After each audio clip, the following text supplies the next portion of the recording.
Bonsoir. Donc aujourd'hui là, je suis intervenu au procès pour cyberharcèlement comme avocat de partie civile de Natacha Ray parce qu'elle partie civile à contre, c'est-à-dire qu'après avoir étudié le dossier, on s'est aperçu que tout le monde est innocent en fait.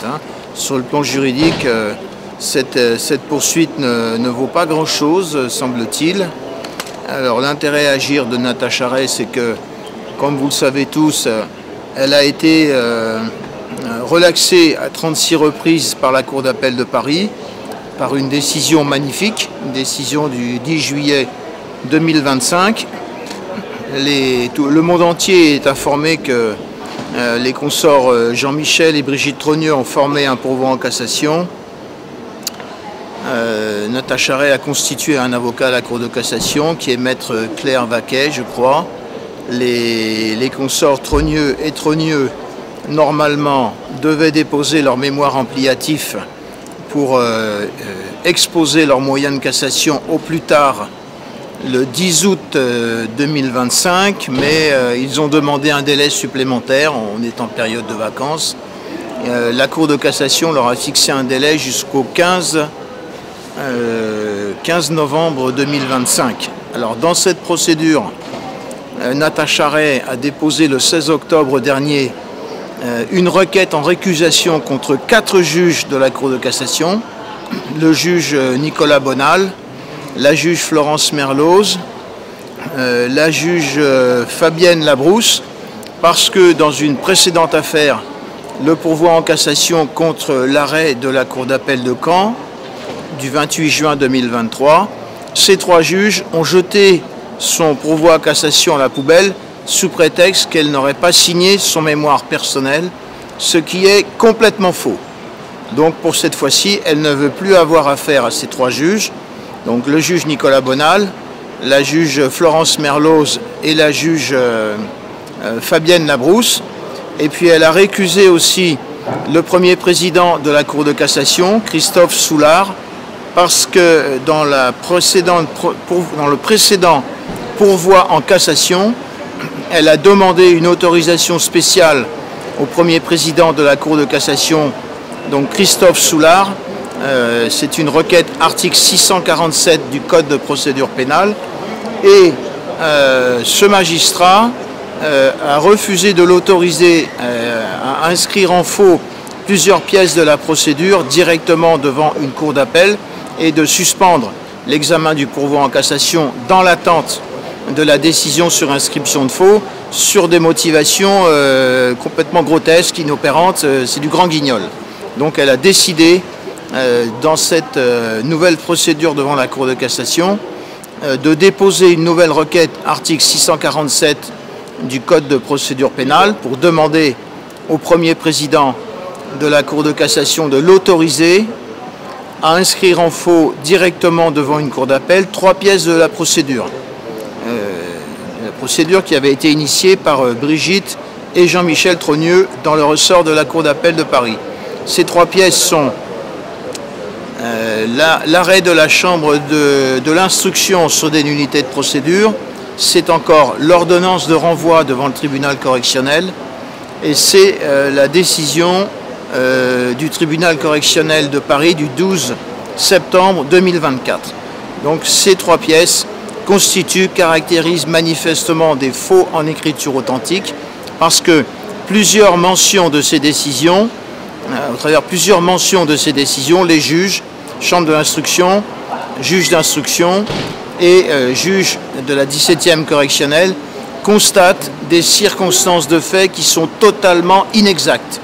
Un exemple, la juge d'instruction a constaté qu'au travers les 30 passages poursuivis au titre de l'action en diffamation, Natacha Ray avait accusé les consorts Jean-Michel et Brigitte Trogneux d'avoir falsifié des actes d'état civil et d'avoir commis une escroquerie au jugement par usage de fausse qualité. C'est complètement faux.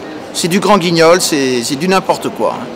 Donc elle va exiger que les juges, le président de la Cour de cassation l'autorise à inscrire en faux plusieurs pièces de cette procédure avant examen du pourvoi en cassation contre la décision remarquable prononcée le 10 juillet 2025 par la Cour d'appel de Paris.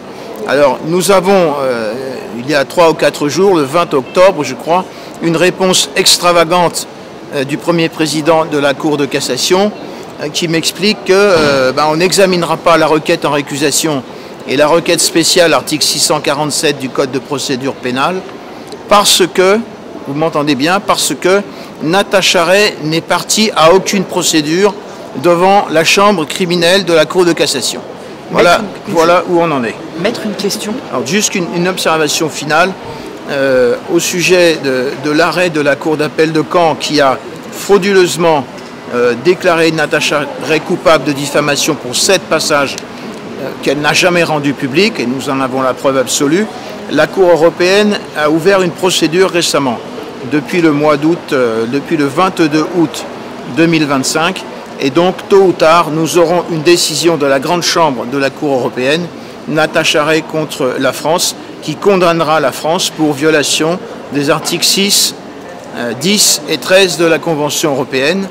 Et d'autre part, au sujet de cette affaire, Natacha Ray a déposé une plainte avec constitution de partie civile, puisqu'elle est manifestement victime d'une escroquerie au jugement de la part des époux Ozière, qui sont des membres de la famille, ex-membres de la famille de Brigitte Macron.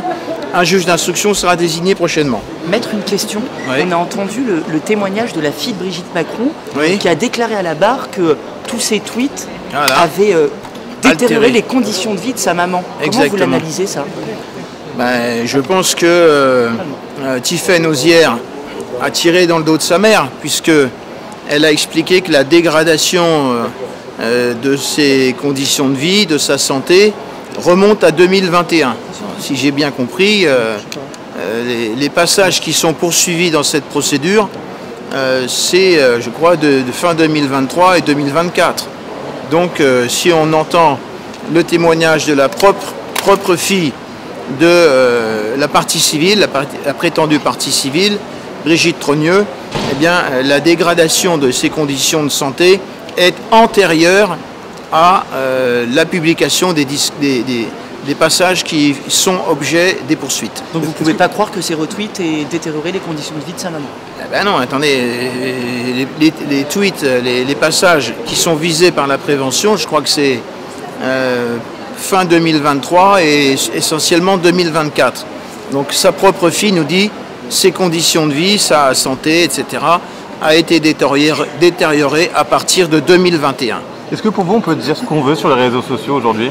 On peut tout dire, mais il faut ne pas être vulgaire, ne pas être agressif, ne pas être injurieux, etc. Il faut être capable de tenir un discours de manière objective. Et lorsqu'on n'est pas objectif, lorsqu'on est par trop injurieux, par trop provoquant, bon, bah, c'est des sanctions qui vont tomber, certainement. Oui, mais là, il y a un facteur de harcèlement, en fait, sur ces tweets-là. Est-ce que vous pouvez comprendre que ce facteur de harcèlement, vous? Mon harcèlement, je ne sais même pas ce que ça veut dire. De toute façon, le problème qui se pose, c'est que vous avez, je crois, 11 personnes qui sont poursuivies. Sur les 11 personnes, les personnes ont en moyenne publié 6 messages. Ça fait 66-70 messages. Mais les 70 messages ne peuvent pas être... Ce n'est pas une poursuite en bande organisée. Donc les 60 messages ne peuvent pas être pris en considération globalement par la juridiction. La juridiction doit analyser pour chaque personne les passages qui ont été publiés.